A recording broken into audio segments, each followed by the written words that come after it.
What's up, everybody? This is JR Wisdom. Welcome back to the JR Wisdom channel. For those of you who aren't subscribed, make sure y'all hit the subscribe button. And thank all of y'all who are returning. Basically, I'm just doing this real quick as a intro for my End Time series. All it is basically it's a compilation of videos I've done in the past in reference to the end times and the events that lead up to that. If you've already watched it, you can check this one out as well, just so you can have them all in one spot, all in one place, and I got I think like 4 videos that I combined because I had them all separate, maybe some of them were weeks apart, so I just wanted to have them all in one place and things of that nature, and I figured I'd switch up the view and do it outside since it is such a nice day. So hope y'all like it. Don't laugh at my editing skills. I did the best I could for the time being. I just wanted to put it together quick. Today's a Sunday. Peace be upon you all. I hope you all enjoy. I'm not even looking at the camera right here. Hope you all enjoy your weekend or have enjoyed your weekend, and hope you guys enjoy the video. Peace. Hey, welcome back everybody to the JR Wisdom channel. Today I'm going to be talking about a controversial topic that I'm just basically following up on the previous video I did on Jesus. Who is Jesus? And with this, I'm now discussing who is the Antichrist. It's a very controversial topic, and it tends to concern a lot of people. And if you're easily offended, go ahead and click off the video right now. I will try not to take up too much of your time. I find this to be an interesting topic that goes along with eschatology, the end of the world, and things of that nature, prophecy, and things like that. There's been a lot of, conjecture about, who the Antichrist is. It's always, every time a new president is elected, we always say that this president is the Antichrist. Most recently from Bush to Obama, and now Trump's the Antichrist. But we throw these labels out without really knowing the basis, as far as scriptural basis of what the Antichrist actually is. So like I said, I don't want to take up too much time. This video is designed to give a quick synopsis. I won't be quoting a whole bunch of verses, because that would take entirely too long, even though there isn't really too many verses, so to speak, about it. But in essence, the Antichrist is the false Messiah. He's obviously not Jesus, but he's supposed to be an impersonator, a deceiver. He was prophesied by every prophet that's walked this earth, that he would be coming in the end of days.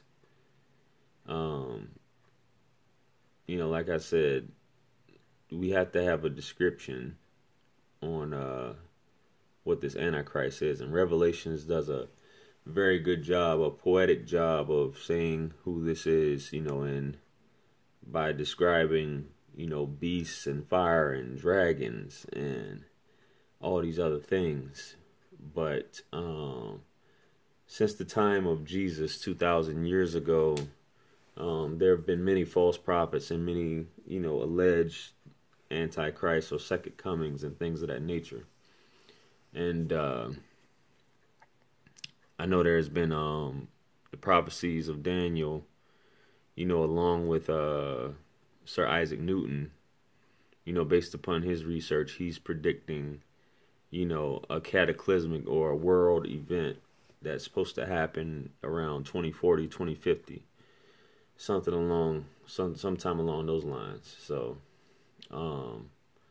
like I said, a lot of these people have come and gone who were supposed to have been the Antichrist, and I guess it was also prophesied that there would be several Antichrists, from the time that Jesus made his ascension 2,000 years ago. So the concept of the Antichrist was that one person would claim to be Jesus, and he would be performing miracles and the like. The Antichrist would conquer the entire world, things like that. He would have this strange ideology, not just by like weapons of destroying the world as far as conquering, but with his ideology. He's a very charismatic figure. That's why you hear people compare him to presidents and things like that. During his time, you know, the believers would actually become non-believers because they would choose him and believe that he's actually Jesus that returned. So he's been described by the prophets as being one of the biggest trial and or tribulation that mankind will ever face. So, you know, fundamentally, the Antichrist, he was seen as anything that was against Jesus or denied Jesus and his Father or the Trinity and things of that nature. So in essence, that would make the Antichrist a Jew or Jewish, as we've seen that, you know, the Jews, the Pharisees were obviously against Jesus and that he was a false prophet and things of that nature. So in essence, the Jews, Pharisees would be seen as the Antichrist. So that's carried on today in the belief that the Antichrist will be Jewish when he does return. So I'm going to, you know, venture from that to another topic, which I found was interesting. There was a man called Jack Parsons. Now, Jack Parsons, he was an engineer and he was also a chemist. He invented the first rocket and rocket fuel, which made space travel possible, as well as all the other satellites, you know, cable television, you know, all this technology that we have nowadays that made the world a much smaller place, so to speak, where we can reach out to all these different places around the world. So he was basically pioneered this, and he was responsible for this. You know, Jack Parsons, as I said. NASA doesn't talk about him a lot, but the fact of the matter was he was basically responsible for making it possible. He basically, the rocket basically enabled us to breach the atmosphere and go into space. So the thing that a lot of people don't know about Jack Parsons is that he was involved in the occult. And in the occult, you know, demonology, all these things like that, you know, he delved in stuff like that. So what's interesting about it is that he would get, with his practice in the occult, he would get involved in astral projection. I know this is getting weird, but this is what he wrote about in his own autobiography, and you're probably like, where am I going with this? So he delved in astral projection, which is projecting his spirit or consciousness into whatever space.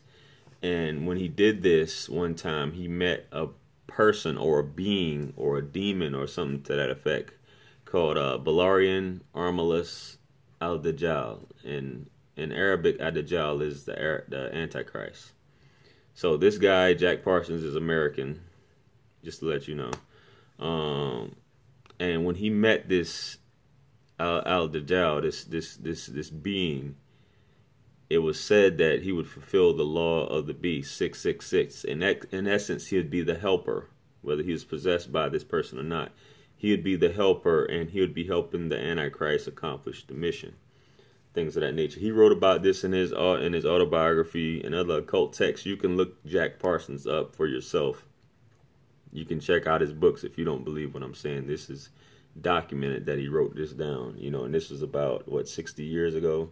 60, 70 years ago.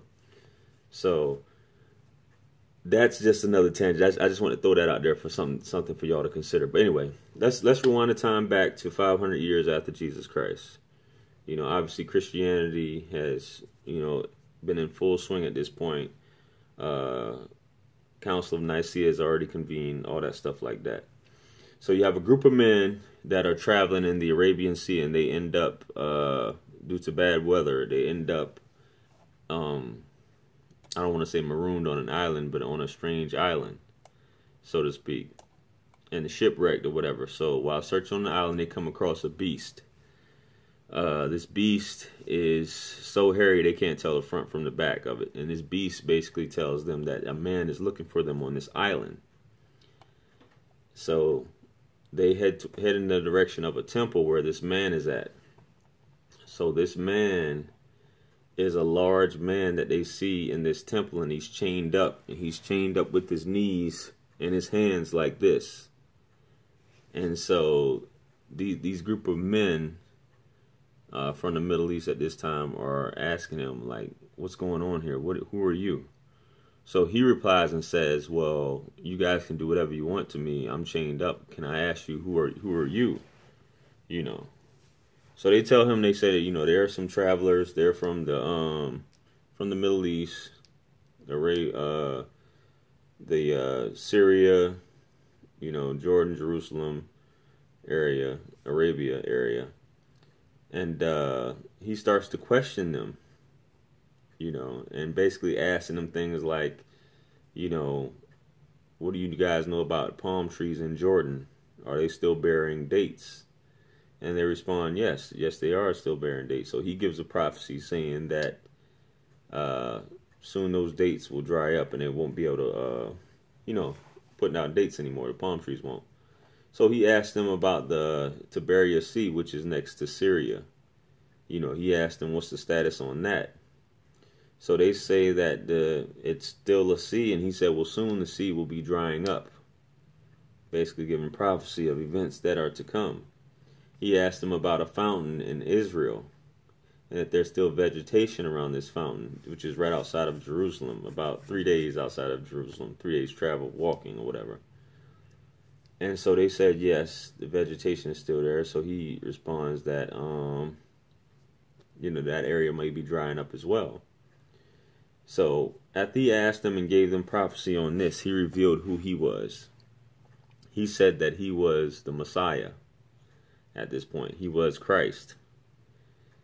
Obviously, aka, you know, he is the Antichrist at this point, but he's basically saying he's Christ. And he said, he tells the guys, based upon what you told me, I will be free soon. He said he's going to walk the land, and there won't be a place on earth, anywhere on the entire earth, that he won't touch or he will not reach. And he will do this all in 40 days. So as far as those 40 days go, the first day is going to be equivalent to a year. The second day is going to be equivalent to a month. The third day is going to be equivalent to a week. And all the other days are going to be normal days within those 40 days. So when that time comes, he's going to emerge out of Syria. That area. And as we know, as of right now, what's going on in Syria is war-torn and all these other things that are going on. So he's going to emerge out of Syria, and because the Jews are still waiting on their Messiah, unlike the Christians who believe that Jesus is the Messiah, the Jews are still waiting on their Messiah. The majority of his following initially will be Jews, will be Jewish. And he will build his army based upon that in his following. And that's why he's supposed to be of Jewish descent, even though he is currently on earth, on this island that hasn't been found. So as far as his description goes, he will be a shorter, stocky man, you know, curly black hair, you know, supposedly. He'll be a charismatic man, stocky, and he'll have one eye, and one of his eyes will be you know, protruding like a grape, but it'll be glazed over. He will claim that he's Jesus. You know, he's come back, you know, to save the earth and bring peace and things of that nature. And after that, he will go from saying that he's Jesus to saying that he's God. When he arrives, you know, there will be drought, or even before he arrives, there will be drought across the earth. You know, a huge drought going on. When he says he's God, he'll be questioned about, you know, is he really God? Then he will say yes, he is God. And then he said, what can I do to prove that I'm God to? They said, well, somebody will say, well, why don't you raise the dead? So he'll speak to that person and say, hey, how about I raise your parents from the dead? So he'll raise the parents from the dead, and it will appear to that person based upon his magic that he's actually raised the person's parents. But he's actually having two demons that are taking the form of humans that will tell the man as his parents to worship this guy as God, because this is God who resurrected us, which is one of his tricks. He'll control the rain. He'll be able to control the lands where it bears fruit and crops and things of that nature. He can command the earth to bring forth all of its treasures, diamonds, rubies, gold, oil, things of that nature. When he travels, what he walks with, he'll walk with water, which is actually fire, and he'll walk with fire, which is actually water. You know, traversing the entire earth. So after he's basically converted, and he'll convert a whole lot of people who were initially believers will become non-believers, Christians, you know, Muslims, whatever your religion is. He'll convert you based upon him performing these miracles. So after these 40 days, you know, and obviously at this point the earth is war-torn. There's still war going on. There's you know, still famine despite the places where he chooses to withhold. After the war is being fought and the armies assemble to fight the Antichrist, early one morning in Damascus, there will be a white minaret in eastern Damascus. Jesus will descend on the shoulders of two angels, and he'll descend in a saffron robe, a yellowish color, and he'll be praying with the army. We'll be heading from Syria towards Jerusalem, where the Antichrist is held up at with his army. Basically, he's already conquered Jerusalem, so to speak. So he'll be there with this army. So Jesus will head into Jerusalem. He will take up arms with a sword, and he'll go in pursuit of the Antichrist. And this will be located near the Temple of Solomon, where the Temple of Solomon was at in Jerusalem. He will engage the Antichrist. When the Antichrist sees him, the Antichrist will be in so much fear he will start to run. But Jesus will obviously be able to overcome him and kill him right there on the spot. And I know a lot of people are like, not my God, not Jesus, not my prophet. Jesus will come back as a warrior. Even though he will bring peace when he comes back, he will come back as a warrior. It says it in Revelations as well. On a horse with a sword. So after he strikes him down and kills him, Jesus will usher in this period of peace and prosperity. And, you know, where everyone, it'll be a magnificent time to be alive on earth at this point. So I'm going to go ahead and finish out the video, because this is like a series I want to do. And, you know, basically what happens after this point, you know, going in, because there's another trial after this before the day of judgment comes around. So if you felt that Bush, Obama, or Trump fit the description, then you know, hey, you decide for yourself. So along with those things, the mark of the beast is another thing that was discussed. The 666 mark of the beast, talking about the ability to be able for goods in exchange. A lot of us see that now, or people have said the credit card. The banking system is ran by Jews, so therefore having to, you know, be able to use the mark of the beast via credit cards, or actually your credit. If you don't have credit, especially here in the United States, you won't be able to purchase a lot of things unless you just have the money flat out. So that's considered the mark of the beast, but that's a whole nother topic. This follow-up is basically the next chapter, so to speak, in my end time series. In this one, I'm going to be discussing the beast, the rapture, and the blowing of the horn in the last day, which is basically the last day on earth in the end time series. So where we left off on my last on the last video, which I'll put the link in the description as well, so y'all can, if you haven't watched it, you can watch this one. You can watch it after you watch this one. It basically, I talked about Jesus basically coming after he's already come back, and the nations of the Gog and Magog have been unleashed from the wall. They pretty much wreak havoc and destruction upon the earth, and Jesus prays to God, and God wipes all the nations of Gog and Magog out.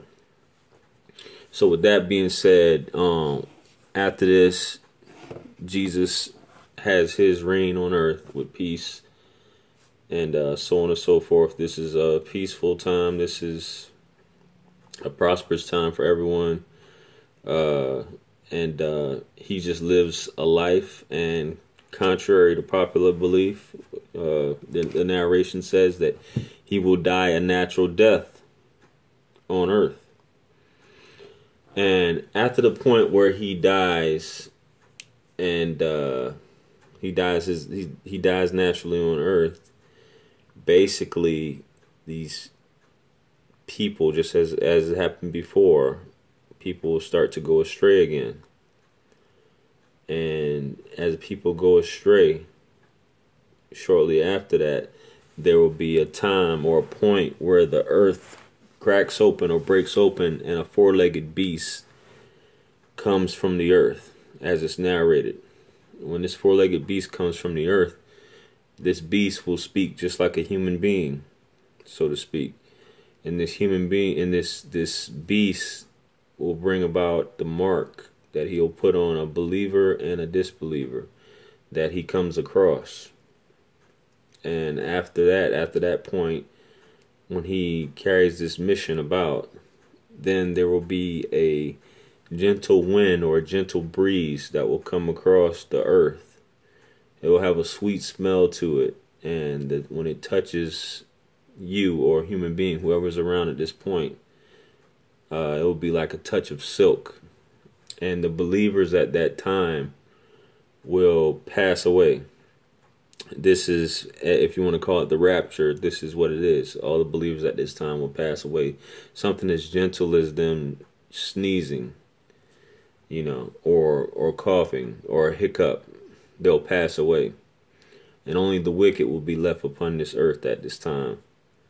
The wicked people, God's name will not be mentioned. People won't be praying anymore. People will be like animals, having sex in the street in front of everyone, doing all kind of wicked acts similar to Sodom and Gomorrah at this time. So at this time there's really no purpose if there's just this amount of wickedness upon the earth. So earthquakes will become even more rampant, or they'll be happening more frequent and widespread across the earth. There's going to be 3 major eclipses across that will be seen throughout the world. And after these eclipses occur, then there will be a dense smoke that's going to cover the earth. Everyone will be able to see it, and people will be going out looking into the sky and seeing this dense smoke and trying to figure out what's going on. And then what happens the day before the last day is, which whatever you want to call it, Armageddon, destruction, whatever. The sun will rise from the west and it'll set on the east. And this will be the mark of the last day. When this happens on that day, even though there's not going to be any believers at this time, there'll be no more room for repentance. Because at that point, to see the sun rise in the west and set in the east, people will be believers at that point, but there'll be their repentance at that point won't be accepted.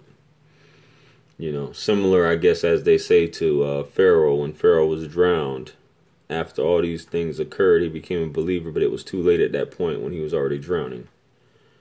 So, it rising in the west and setting in the east. There's been a scientific connotation to this, or a theory.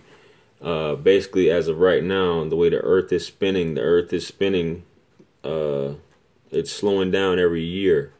And there's been some studies or theories by scientists that says that because of the slowing down of the earth, eventually the earth will go in a reverse orbit, which could lead to the sun rising in the west and setting in the east, supposedly, as far as this theory goes. So, like I said, that's the day prior to the last day occurring. And on the next day, which is the last day, God will give the command for the angel who's holding his horn, who doesn't take his eyes away from the direction of God. God will give the command for the horn, trumpet, whatever you want to call it, the horn to be blown. And when this trumpet or this horn is blown, it's going to catch everyone on earth off guard. And just imagine at this point, if you were there, the air is almost vibrating at this point, and the sound of a horn, which doesn't stop, it's starting out low pitch, but when you initially hear the blast of the horn, it's going to shake up the whole earth, and people are going to be disoriented, almost in a drunken stupor at this point. Women, animals, whoever who are pregnant, they will miscarry at that point. The child or whatever they're, the fetus, whatever they're bearing in their womb, they will miscarry it at this point. The oceans and the seas will begin to boil at this point. The mountains will uproot themselves. They will come up out of the ground from the shaking, and they will come up and they will crash against each other and smash into each other into pieces. At this point, the sky will be torn and ripped open, basically to the point where you'll see the blackness of space. When the sky is ripped open, it'll appear as if the stars will be dimming and burning out in the sky, and the sound is getting increasingly louder to the point where people are going to try to cover their ears, but they won't be able to cover up the sound. And like I said, the stars are dying out. Everything, the earth is vibrating. People are disoriented from the sound, which it just keeps getting louder and louder. So eventually the sound becomes so loud to that where people are basically destroyed at that point. The stars, as I said, die out along with the other celestial bodies in space. And at this point, that's when the universe is rolled up like a scroll or rolled up like a carpet by the command of God. Everything in the universe is destroyed, and only God exists at this point. So that ends. I'm gonna close off on this one, on this part right here about the last day, and this because this closes out the last day. And the next video I'll probably talk about either the which is, I guess you can call it like a sort of a interstice, or like a barrier in between this life and the day of resurrection. Some people can call it purgatory, I guess, if you will. That place where when you die, this dimension where you remain until the day of resurrection, and it's similar to sleeping, so to speak, because when you're asleep, you never know how long you've been sleeping. Same thing with death. You don't know. It could be people dead for thousands of years, but this process is because it's so similar to sleep. They don't even realize they've been dead that long, waiting for that next horn, which is the second horn, which will be blown on the day of judgment, where everyone will rise up. So that's what I think I'll cover on the next video. And that will mark the beginning of the assembly and on the day of judgment. So from there, to continue on before the day of judgment starts, at this point there is only God, the same way that it was in the beginning. No angels, no universe, no nothing, just God and air, or whatever have you. He exists outside of his creation. So at this point, when it's just him in his majestic manner, he'll say the words as he did in the beginning, be, and he'll recreate the angels, so on and so forth, and he'll recreate a new earth, so to speak. And the purpose of this earth is just to set the stage for the day of judgment at this point. So with this new earth, there will be clouds that will be sent forth, and the clouds, it'll rain down upon the surface of this new earth. And at this point, the trumpet will be blown again by the angels that blew the trumpet the first time, or the horn, whatever you want to call it. So once this horn is blown, you you are in the state of the grave. You are once again in the womb of this new earth. You are recreated in a new body for resurrection. So like they said, sleep is the cousin of death. It'll be like you're sleeping, but you'll be in the grave. So, you know, like when your alarm clock goes off and you wake up and you're confused and you're like, or thunder goes off while you're sleeping, or you just hear a loud noise when you're sleeping and it jolts you and you're startled. It's going to be the same way when this horn is blown. You're going to wake up, you're going to be confused, and you're going to come out of the ground from your grave at this point. So at this point, when you come out of the ground, you'll be naked once again. Just think, if you haven't seen The Matrix, just think of The Matrix. When Neo wakes up, he's naked, whatever, blah, blah, blah. So you're going to come out of the ground, you'll be naked, and everybody will be all these people you'll see, you know, countless amounts of people all over the place scrambling, you know, and they're wondering the same thing. You're wondering what's going on. There'll be creatures that you've never seen before that might have went extinct. You'll see angels for the first time, because what was unseen in this life, you'll be able to see it on the day of resurrection. So you'll be able to see the angels in their majestic glory. You'll be able to see the other creation, which is the jinn, or the demons, so to speak, or what they like to call the demons, the spirits. You'll be able to see them. You'll be able to see everything, all living creatures in creation. So on this point, this new earth is created. It's just going to be flat plains. What is described as a silver whitish color. And it's just going to be flat as far as you can see, infinite. And the sun, which however the sun is created at this point for light, the sun is supposed to be at a distance of about a mile away in the sky. So it's going to be that close to you. It's going to be completely hot. The sky at this point will be changing colors from red, green, blue, all the colors in the rainbow, just constantly changing colors. And that could be due to the energy from the sun, or radiation, whatever you want to call it, if that even exists. But just from the sun, you know, the light waves of the spectrum, the sky will be changing. So everyone is in chaos, running. You're asking people questions, they're asking you questions. Everybody's just running around looking crazy. So there's something inside, or something is drawing you towards a certain point. So everyone is basically like a school of fish or a flock of birds, are moving in unison, all assembling to this place of appointment where everybody is going. And at this point, everybody will be standing there, as far as you can see, for creation, assembled in a formation.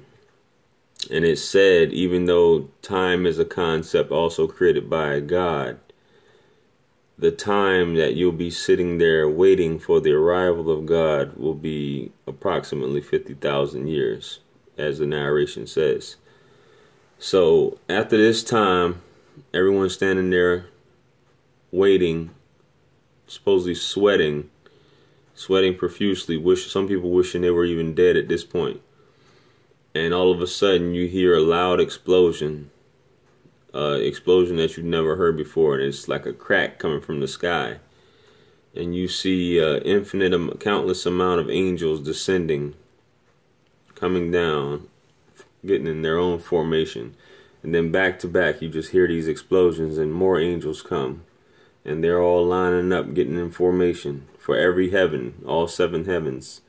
They all descend and get in formation. And then at this point, you'll see the angels coming forth as God descends in his own majestic glory, in a way that's befitting of him. You'll see the angels that's carrying his throne descend down, and they bring down his throne in a way that's befitting of him. And he'll establish himself, and he'll set up that there'll be physical scales set up to initiate or for the judgment to commence. So at this point, everyone is obviously terrified, shook up, because they see this and they know that this is God. For those who haven't believed before, they're in complete terror, and everyone will try to prostrate, and bow down, as out of respect, obviously, and out of fear. But those who didn't prostrate, pray, or bow down in this life will be unable to do so in the next life. Their backs will be stiff, as it is written. So, at this point, like I said, he established himself. The scales, the physical scales, are established, and hellfire and paradise is brought forth. Both of these are also creations, creatures of God, so to speak. So when hellfire is brought forth, the sound, as far as it being a living furnace, lake of fire, creature, so to speak, is roaring, and people who are in formation will hear it from a distance. They'll be lined up, and this creature, this hellfire, is brought forth, and on just restraining it, there'll be 70,000 chains that's holding and that's restraining this hellfire, this beast, and on each chain there's 70,000 angels holding this. So that just shows you how huge this place is, this inferno is, trying to hold back this beast. And everyone who's sitting there watching this, obviously going on, they are so terrified, they're scared to even look at it out of fear that they may be swallowed up.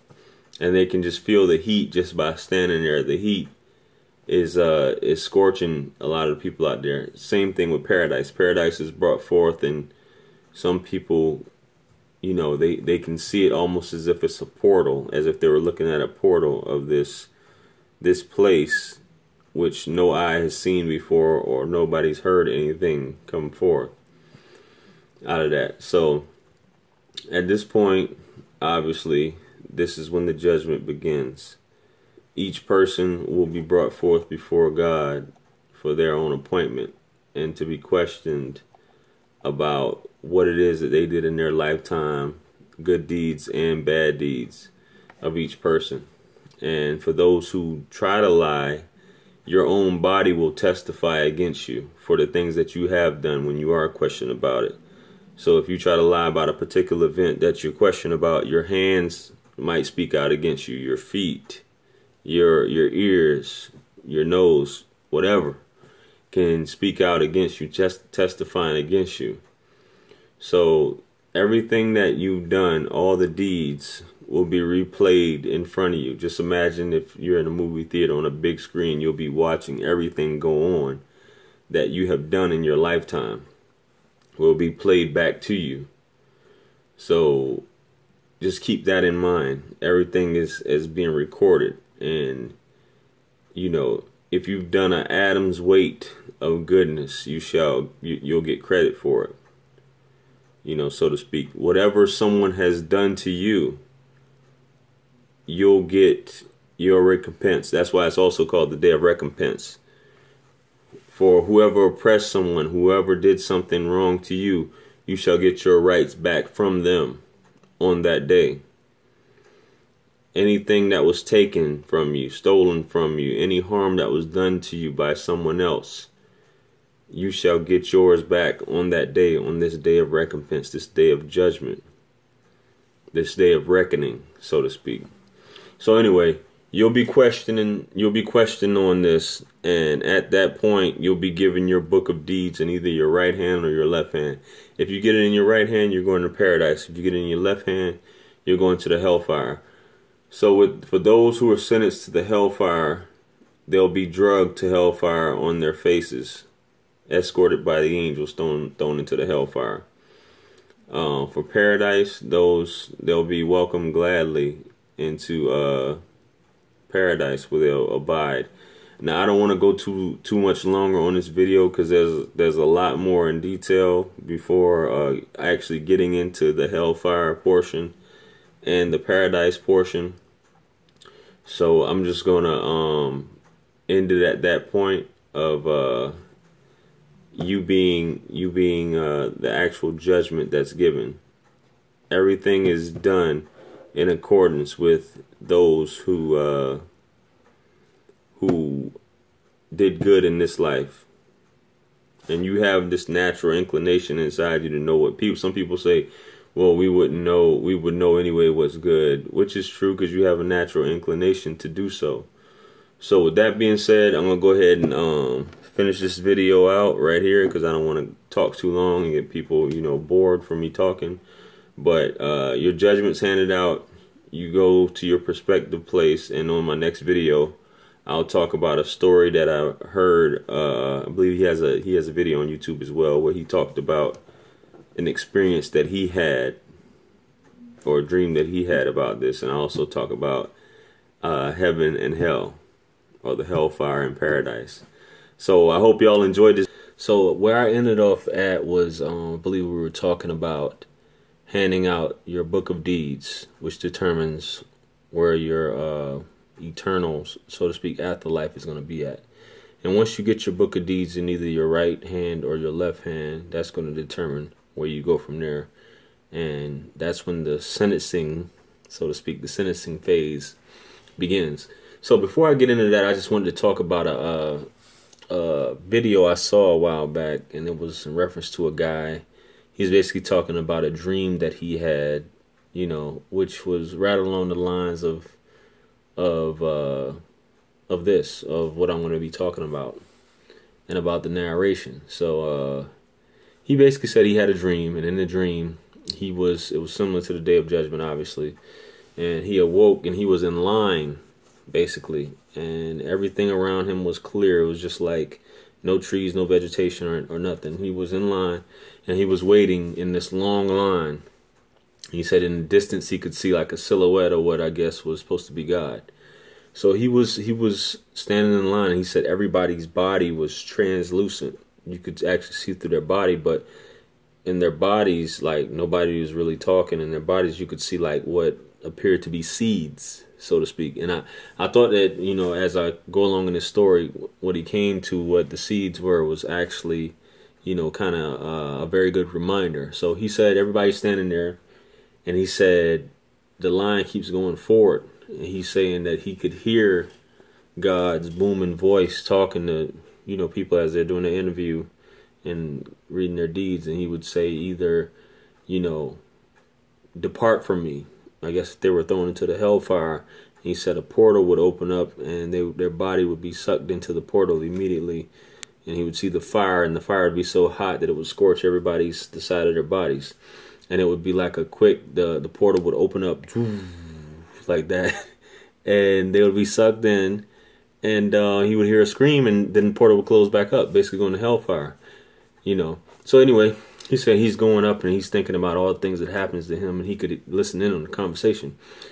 So he says, by the time, after he's hearing all this going, by the time he gets up there, he's like, I know I'm done for, or whatever.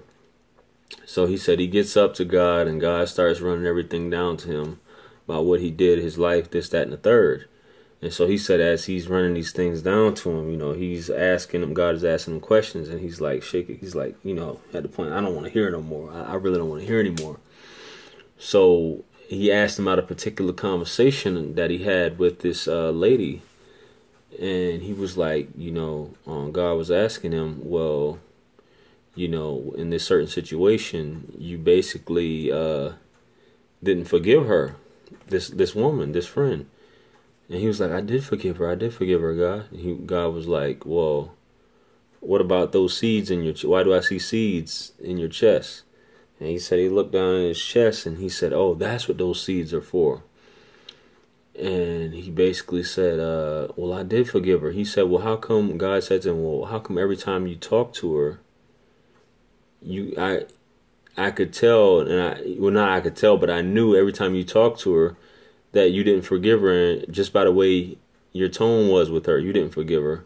So he was like, oh man, I know I'm done for.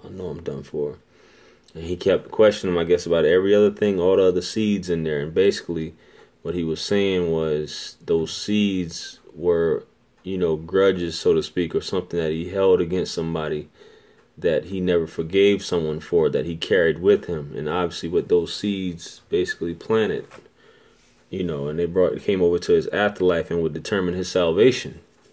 So he was just like, as God kept repeating everything, he was like, I know I'm done for, I know I'm done for, or whatever. So, he basically finished his conversation with God. Then just when he thought he was just about to get sentenced, he said that God said, I grant you paradise. And then the window for paradise opened up, and he said as he was sticking his hand through to enter, he could see his body changing. And he said that's when he woke up. So it was the way he described it. I'll attach the link in the description if I can find the video. But it was pretty cool the way he described it. But anyway, on to what I was saying.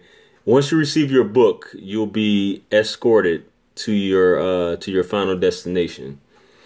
And something as simple, something very simple can keep you from making it into paradise, and something very simple that you deem simple can lead you into the hellfire, so to speak. Something as simple as, helping someone out in their time of need when nobody else would help them can lead you into paradise. Or giving a bird some water, or feeding a dog, or feeding the homeless, or just doing a good deed like that, or just believing in your heart, could weigh so much on the scale, because these are physical scales that your deeds are weighed on. Same thing with the hellfire. Something as simple as what you think as far as backbiting, which means talking about a friend of yours behind their backs, can lead you into hellfire. Or definitely oppressing can lead you there. So those are things just to keep in mind. So anyway, I'll talk about hell first before we get into paradise. And like I said, I'll try not to, go too long in this video. So hell, as you've probably traditionally been taught, hell is eternal. Hell is a lake of fire, perdition. The devil is king there, and it's torment, da da da da. Well, hell in Hebrew, in Arabic, is called Jahannam. And Jahannam is a place to purify you, where you expiate your sins. It's where you atone for what you've done in this life, so to speak. So hell, the concept of hell isn't necessarily eternal, so to speak. So at this point, those who are destined for hell, I guess, not destined, but who are handed their book in their right hand, they're drug on their faces by the angels into the hellfire. And like I said, the hellfire is a living creature. So you'll be thrown into the furnace. Well, not thrown, but shoved into the furnace, because there's so many people going into the hellfire at this point. And once you're in hellfire, it's not like a check-in. It's your punishment is immediately handed out. And like I said, this isn't necessarily eternal. This is just something where you'll be cleansed in the hellfire and purified. That way you can make it to paradise later after you atone for all of your sins that you've done in this lifetime. So in hell, as far as your punishment, will be based on what you've done in this life. So example of hell, you'll be served boiling water and brass shoved down your throat. You'll eat from a fruit of a wicked tree, and the fruit looks like that of a demon or devils. Satan has no kingdom. He was made no king by God. So there's no Satan running hell. There are angels that are running hell, that are dishing out the punishment to you. And like I said, this will be around the clock, where time doesn't exist. So, it'll be handed out constantly.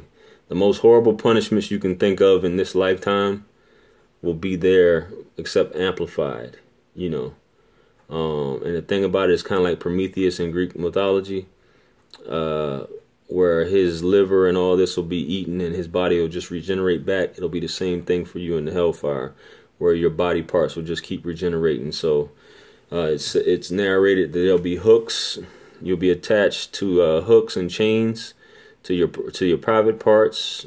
Things will be done. You'll be turned upside down, ripped off. You'll be sodomized by irons, hot irons. Your teeth ripped from your skull. Your head bashed in. Stabbed. You'll be, for those you talked about behind their back, you would physically have to, and when it comes to backbiting, you would physically be eating that person or something similar. You'll be eating someone for backbiting, and anything that you can think of will be amplified in the next life, so to speak. So when you go to defecate, you will defecate hot coals, things of that nature.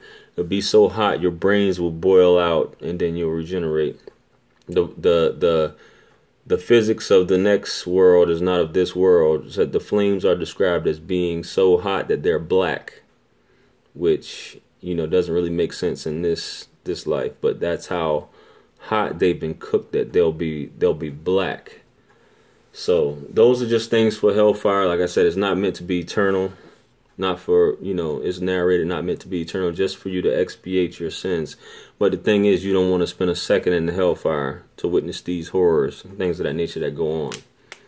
So now on to paradise. For those who are handed in their right hand, you'll be admitted to paradise, and before you even enter, you'll smell the musk or the beautiful scent, that of paradise. You'll enter paradise in your new body, so to speak, at 33 years of age, the same age as Jesus when he ascended into heaven. You're going to meet all of your ancestors there, all of your whole genealogy, all those who came before you. You'll meet all of them who've made it, and everybody will greet you, happily. You will know these people, even though you've never met them. You will know these people. Anything on earth that you've ever wanted, you can have in paradise. There'll be mansions. Your home is already there waiting for you. It's already built, and you can build more homes. And the thing about your home there, once you get to paradise or heaven, you'll already know your way around this home. It's just like you're returning to something that you already known. You've already known this place, so it's kind of like you'll know your way around. You know your way to get there. All these things are there. Rivers of milk and honey, streets of gold and silver, homes on a beach, pearls and diamonds. God knows what we want. That's why he created these things, this beauty. But anything you can think of in this life is in the next life. It's completely different. These descriptions are given, but it's completely different. The colors, the sounds, the smells, we've never smelled, heard, or seen these things that are in paradise. There's no sickness, there's no dying, there's no bad thoughts, no boredom, no pain. The fruits, foods are different. You could reach for a tree and the tree will come to you and give you the fruit that it's bearing. Same things with other foods. You just think of it and it'll appear. Your spouse, wife, husband, as you look at them, it will change. Your desire for that person will change based upon what you're thinking of, how they should look, if that's the way if that makes any sense to you. What you desire or how you desire that person to look will change. Those who don't have children in this life can have children in the next life.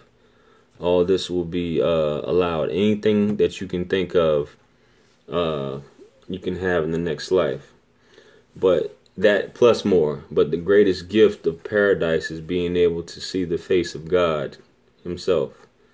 And for him to actually, it's narrated, he will actually fix you a drink or have a drink brought to you. And for you to have communion with God, so to speak, or have, these intimate conversations with your Creator, your cherisher and sustainer in the afterlife. And that's supposed to be, that is the greatest gift of paradise. But you'll have all these things, just being able to imagine, to do whatever you want to do, fly, if you want to fly. Fish, all these other things you'll be able to do, all the activities that you like to do, you'll be able to do in the next life. Just food for thought, things to think of. I wanted to end this off about a narration that it's described as on the day of judgment, the last man or woman, last person to be judged on the day of judgment. After they're questioned, and God hands out the sentence and sentences this person to the hellfire. This person, as they're being drug away or carried off to the hellfire, they basically go, and after God hands out some punishment, they basically like nonchalant like this, and they look in God's direction and said, "I expected more from you." Pretty bold to be talking to God and saying, "I expected more from you." So God calls this person back and says, "What did you say?" And they say, "I expected more from you. I did X, Y, and Z in this lifetime, and I get sentenced to go to hell." So he tells the angels in turn, "Take that person and prepare a mansion or a place next to me in paradise." Just based upon that saying. So there's always hope, so to speak. The belief alone, the effort. Because the thing is that God doesn't care about accomplishments. He cares about effort. And that effort alone will be your ticket into paradise. Whether you believe any of this or not, this is up to you. I'm just giving you what I've learned, and based upon the narrations in scripture and things of that nature. So, I hope you guys learned something. You enjoyed this video. I want to hear your comments. By all means, feel free to comment, like, share. Definitely share. Sub. If you haven't subbed yet, click on the bell so you get the notifications. I'm gonna try to follow this up with a few more. If y'all got any questions, I'll probably do a video on, the state of the grave when you die, in between that and the day of resurrection. So remember, anything lost can be found again except for time wasted. Like I said, I hope you enjoyed the video, and I'll catch you guys on the next video. All right, peace.